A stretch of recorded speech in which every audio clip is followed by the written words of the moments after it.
Black Friday is upon us. I figured, why don't us two financial nerds share some good spending rules for our listeners in preparation of this Black Friday. Yeah, that sounds good. The best way to save money is to just simply not spend it at all. But that would be boring because, we want to live in the moment as well and live intentional lives. So, Danny, we have three rules for this Black Friday that we're going to talk about. 3 rules for this Black Friday, but also 3 rules for everyday purchases you make. So, rule number 1, don't spend money you don't have. Danny, you and I have talked about this. You don't say. Yeah, I know. It seems pretty basic, but there is record-breaking credit card debt in this country from my recent understanding. So we do know people are taking out credit card debt for consumer purchases.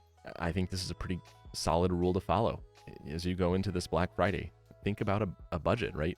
If you are going to have to take out credit card debt, or any debt for that matter, that you're not going to be able to pay off, don't do it. I think it's really that simple. Just don't do it. Very true. If you have the money in your account, you can use a credit card to pay for it. You can use a credit card to pay for that purchase. Just make sure you have the money to pay that card off this month before you accrue that interest. Yeah, I agree.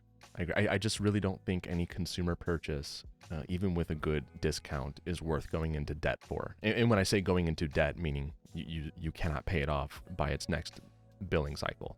And Danny, going back to, you and I talk about like fundamental spending habits, that fundamental thing in your personality that really is the next step to financial freedom.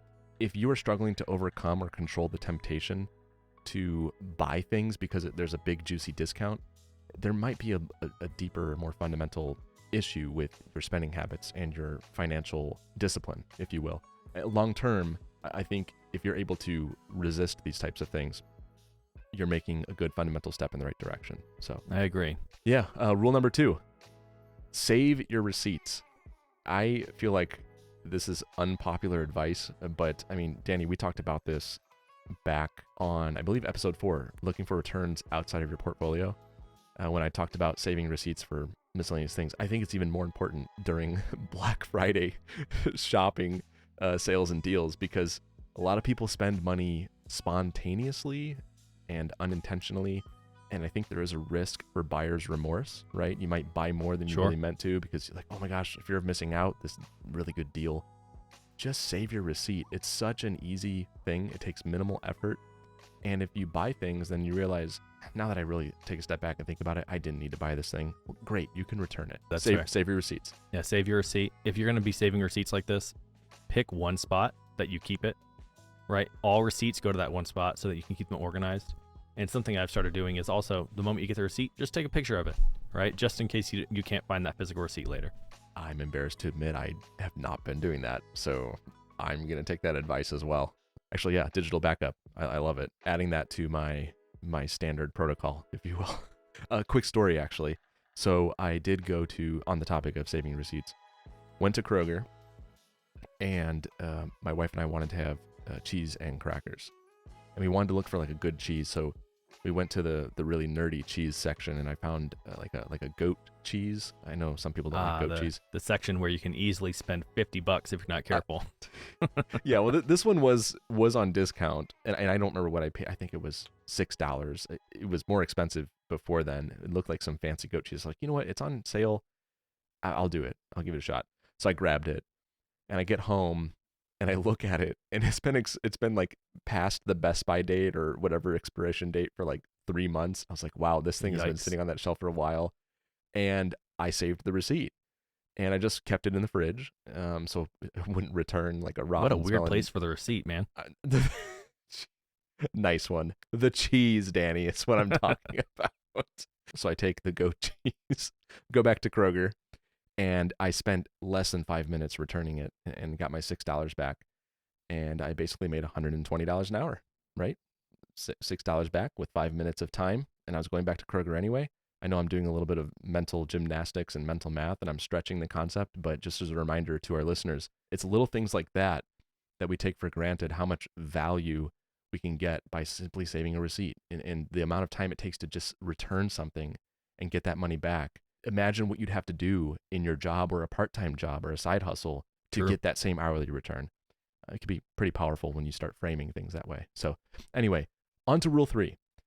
Danny, this is the biggest one, the most profound one. One that we've covered a lot previously. Oh my gosh. I mean, I feel like this is a principle that we live by at this point, which is spend intentionally, right? Like, make a list of everything you're considering for this Black Friday. Go through each item and ask yourself these questions. And I wrote these 4 questions down, Danny. And I'm going to say if you answer yes to at least 2 of these, then you're being more intentional than most. Maybe you're okay to buy it. But if you answer yes to only 1 of them or none of them, maybe you don't buy it. Here are the questions. Number 1, is this something I truly want and would honestly have bought even if it weren't on sale? Number 2, do I actually need this item? Will it solve a critical or meaningful need in my life? Number 3, will I actually use this item regularly? Number 4, will this item bring real, profound, deep meaning to my life? I think if you answer yes to 2 of them, you're probably in the green zone. But if 1 or less, I don't know, maybe rethink it. Just Yeah, that makes sense. Yeah, it's just a test, just to kind of check yourself. Double check other areas before you pull the trigger, right? I mean, you might miss out on savings elsewhere if you do decide there's something you want to buy. Fun pro tip, Danny, I like to do some of my Christmas shopping for gifts that I plan to give people because those are things that are truly planned. And I usually look for the deals during Black Friday because I feel like I can pre-purchase a lot of them now rather than procrastinating until mid to late December and then panicking and being like, oh crap, I should have bought that. I really tried to commit to, like, I don't want to spend more than $100 this Black Friday. Would I use something regularly? Maybe, but I already have a backlog of things that I'm not using to begin with, so probably not. And will it bring profound, deep meaning to my life? Probably not. So I don't know. Maybe I just talked myself out of buying anything. But yeah, I think you found your answer. You have successfully talked yourself out of going Black Friday shopping. And you know what? You get to avoid all the crowds and just enjoy a peaceful day after overeating on Thanksgiving. Exactly. Awesome. Well, Danny, thanks for nerding out with me about Black Friday goodness. And to our listeners, thanks for joining and hearing our thoughts on what we had to say about these things. And hopefully the 3 rules we shared with you and those intentional questions we shared can be of use to you. And if you do end up buying anything really awesome on Black Friday, leave a comment or let us know. We're nerds. We like to hear about the cool things that people buy. Absolutely. And don't be afraid to share.